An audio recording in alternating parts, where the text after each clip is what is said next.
لە سنووری پارێزگای هەولێر بە 6 کەس هێرش دەکرێتە سەر مامۆسایەکی ئاینی و بریندار دەکرێت. لەسەر ئەو بابەتە دەمەوێت دوچمە لای مامۆستا مستەفا، ئەو کەسەیە کە لەلایەن 6 کەسەوە لە سنووری پارێزگای هەولێر لە نزیک قەزای قوشتەپە هێرشی کراوەتە سەر. مامۆستا گیانەکە بێت ئێرە سڵاوت لێبێ. مامۆستا گیان کێشەکە چۆنی بوو و بۆچی هێرش کراوەتە سەر؟ سپاس دەکەم. وەڵا کاکەیفی من مامۆسای مزگەوتم، ئەوانە فترێک پێش وەخت پێیان گوتم ژمارەکردنمان هەیە لە کەناڵەکانی دیکەش باسم کردیە، ئەوانە بە مشکیلە نا تا لەگەر خزمەکانی دیکەش. وەڵا حقیقەتەنە من هەر حەزم نەکردێ بچم کە داوای ئەو پارەشم کردیە هۆکار ئەوە بووە کە ئەمن نەچم لە بۆ ژمارەکردنەکەی، بەس ئەوان دیارەکە غایان خراپ بووە. گوتم 200,000 ئەو خەڵکی ئەمن دەناسی تەحەدا دەکەم، دینارم لێک کەسی وەگەر ڕۆژە ڕۆژان گوتم ئەوەندەم دەوێ ئەوەندەم ناوێ، هەر بە خوا خێر بنووسی ئەمن ئیشەکەم بە خێر زانیە. بەس ئیوان ئیشەکە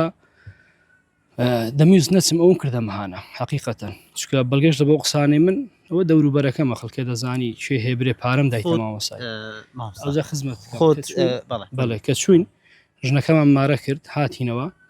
ئەو چکە قسەکەمان کرد بوو کە پاران لێوەگرم، گوتم کاکە پارەکەتان، گوتی ئێمە پارەی نادەین و گوتم کاکە ئەمش قەرداری گۆ من گۆش قەرداری من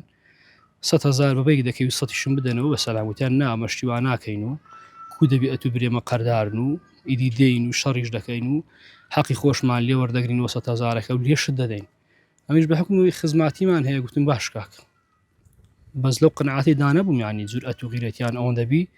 بە 5 کەس شەوێ سەعات 12 هەوجم کەنە سەر ماڵێکی فقط یەک تاقە شخصیش، ئەم هەر بەجلداشەکی بوویمە.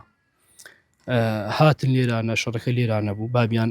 کەم لێرە دەماچەم لە دەست بوو لە بۆ دیفاع نەفسی خۆم هێرشتە سوورکەنە من ماڵم لە گوندی حیواندارم و خەڵکەشی عشاریش هەموو کەسێک چەکی هەیە، باش و چەکیشم هەبوو دەنا بەخوای دەشان کوشتم. ئەوە جیرانەکان لێرە شایدن، ئەو خەڵکی پشکامیرەی ئەوە خەڵکی دیکە هەیە،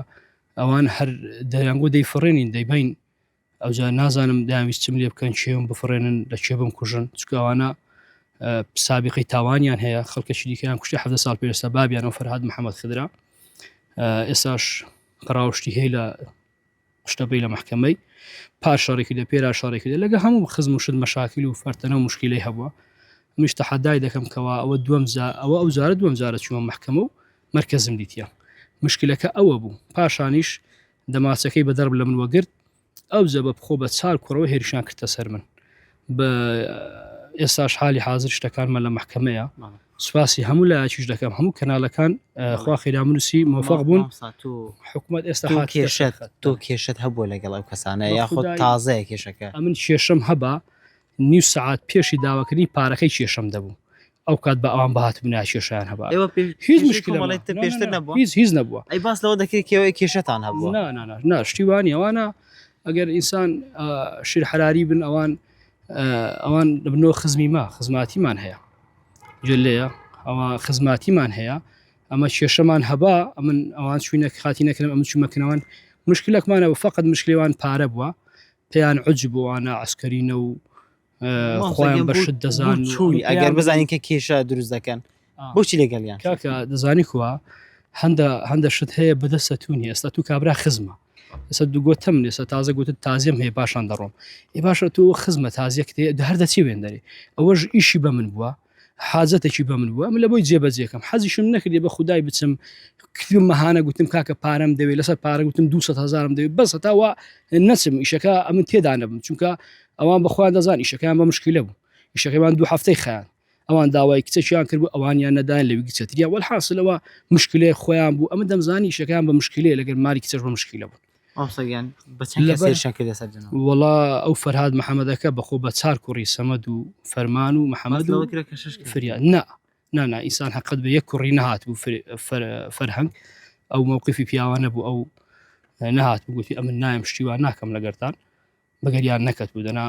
ئەو فەرهادەکە بەخۆ بە هەر چاکوڕەکەی هاتمون لێرە پرسیارێکی تر لەسەر دروست دەبێت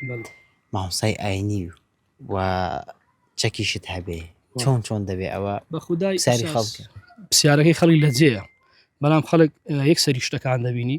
باشە کاکە ئەمن چەکم هەبوو هاتی لە ناو ماڵی خۆم لێیان دایم نانا چەکەم هیچ مۆڵەت پێدراو نیە چەکەم بە من دەڕۆژ پاش جێژنەی قوربانی ئەو سال لەوانم کڕیا بە 200,000 ئاچکەوان قاچاقچی چەک دەکەن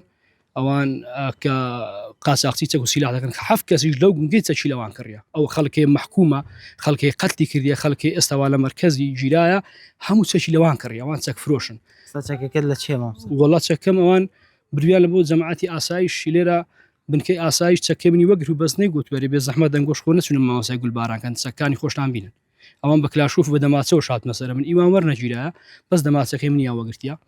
ئیدی ئەمن چەکەکە لۆیەوە هەم بووە با وازح بی ئەمن کابرایەکی عشارین لە وڵاتەی دەژین دەزانین قانون هەتا چە حدەک مەتاتیە پاشانەکەش ئەمن لە گوندیمەوە تەسوورکەن ئەمن مەرومالاتم هەیە لەبەر درڕندەی لەبەر درڕندەی ئینسان